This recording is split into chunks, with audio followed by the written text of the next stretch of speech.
इस ऊंट को कितने में बेचना चाहता है? उस शख्स ने जवाब दिया कि मैं इसे 140 दिरहम में बेचूंगा।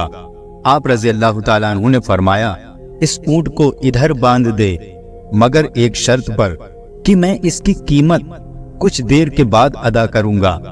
उस शख्स ने रजामंदी जाहिर कर दी। वो शख्स मान गया और ऊंट को बांधकर चला गया। हजरत सैयदना अली मुर्तजा रज़ी अल्लाह ताला अन्हु अभी खड़े ही थे कि एक और शख्स आया और उसने आप रज़ी अल्लाह ताला अन्हु से दरियाफ्त किया कि ये ऊंट किसका है। आप रज़ी अल्लाह ताला अन्हु ने फरमाया, ये ऊंट मेरा है। उस शख्स ने कहा, क्या आपका इरादा इसे बेचने का है? हजरत अली रज़ी अल्लाह ताला अन्हु ने फरमाया, हाँ। उस शख्स ने कीमत पूछी तो आप रज़ी अल्लाह ताला अन्हु ने उसे ऊंट की कीमत 200 दिरहम बताई। उस आदमी ने 200 दिरहम देकर वो ऊंट ले लिया। कुछ देर बाद वो शख्स आया जिससे आप रज़ी अल्लाह ताला अन्हु ने ऊंट लिया था।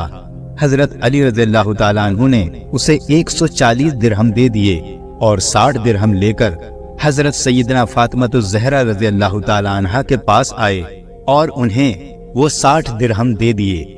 हजरत सैयदना फातिमातुज़ ज़हरा रज़ी अल्लाह ताला अन्हा ने पूछा कि ये कहाँ से आए?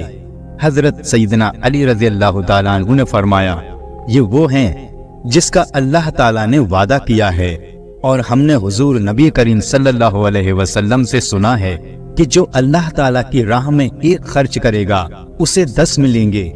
चुनाचे मैंने उस साइल को 6 दिरहम दिए और अल्लाह ताला ने मुझे उनके एवज में 60 दिरहम दे दिए। नबी करीम सल्लल्लाहु अलैहि वसल्लम की ईमानदारी और सदाकत दूर दूर तक मशहूर थी, लिहाजा लोग आपके पास अपनी अमानतें रखवाया करते थे और जब उनको उनकी चीजों की जरूरत होती तो नबी करीम सल्लल्लाहु अलैहि वसल्लम उनको लौटा दिया करते थे। हिजरत मदीना की रात रसूलुल्लाह सल्लल्लाहु अलैहि वसल्लम ने हजरत अली रज़ी अल्लाह ताला अन्हु को अपने पास रखी हुई सारी अमानतें सुपुर्द की और उनसे ये इरशाद फरमाया कि आप इन अमानतों को साहिब अमानत तक पहुंचा दें। सुबह के वक्त मक्का मुकर्रमा में एक अजीब वाकया पेश आया। अबू सुफियान के बेटे हंजला ने उमैर बिन वाइल सगजी को बुलाया और उससे कहा, तुम अली इब्ने तालिब के पास जाओ और उससे 80 मिस्कात सोने का दावा करो कि मैंने ये सोना हजरत मोहम्मद सल्लल्लाहु अलैहि वसल्लम के पास बतौर अमानत रखा था। नबी करीम सल्लल्लाहु अलैहि वसल्लम मदीने की तरफ कूच कर गए हैं और अली उनके वकील हैं। उनसे जाकर कहो कि आप मेरी अमानत मुझे वापस कर दें। अगर अली तुमसे गवाह तलब करे तो हमारी गवाही कुरैश की तमाम जमात देगी और तेरे इस कदम के बदले में मैं तुझे अपनी माँ हिंदा का गुलू बंद देता हूँ। उमैर बिन वाइल ने हजरत अली रज़ी अल्लाह ताला अन्हु के पास आकर अमानत का दावा कर दिया। हजरत अली रज़ी अल्लाह ताला अन्हु ने उससे अमानत की निशानी तलब की तो उसने बता दी। इसके बाद आप रज़ी अल्लाह ताला अन्हु ने अमानती सामान में उसे तलाश किया, लेकिन उसकी अमानत कहीं नजर नहीं आई, यहाँ तक कि उसके असरात भी नहीं मिले, जबकि हर अमानत उनके पास मौजूद थी और उन अमानतों पर उनके मालिक का नाम लिखा हुआ था और उनमें उमैर का नाम कहीं भी दर्ज नहीं था। हजरत अली रज़ी अल्लाह ताला अन्हु ने उमैर को बहुत समझाया कि तुम इस दावे में झूठे हो, तुम झूठ बोल रहे हो, लेकिन उसे समझाने में कोई फायदा नहीं हुआ। वो अपनी जिद पर अड़ा रहा।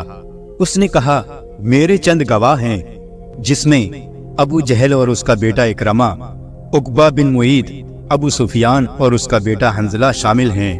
ये हजरात मेरी गवाही देने के लिए तैयार हैं। ये सुनकर हजरत अली रज़ी अल्लाह ताला अन्हु अच्छी तरह जान गए कि ये सिर्फ उनका फरेब है। चुनाचे आपने फरमाया कि गवाहों को खाना काबा में हाजिर किया जाए।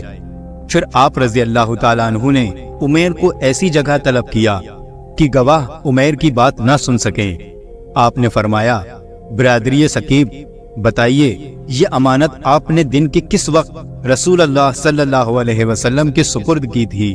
उसने कहा, दोपहर के वक्त रसूल खुदा सल्लल्लाहु अलैहि वसल्लम ने मेरे हाथ से ली थी और अपने गुलाम के हवाले की थी। इसके बाद हजरत अली रज़ी अल्लाह ताला अन्हु ने अबू जहल को तलब किया, लेकिन उसने गवाही देने से इनकार कर दिया اور کہنے لگا مجھ پر گواہی دینا کوئی فرض تو نہیں ہے؟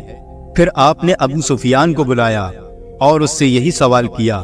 ابو سفیان نے کہا غروب آفتاب کے وقت حضرت محمد صلی اللہ علیہ وسلم کے حوالے کی تھی اور آپ صلی اللہ علیہ وسلم نے اپنی جیب میں ڈال دی تھی۔ پھر حنظلہ کو بلایا تو اس نے گواہی دی کہ دوپہر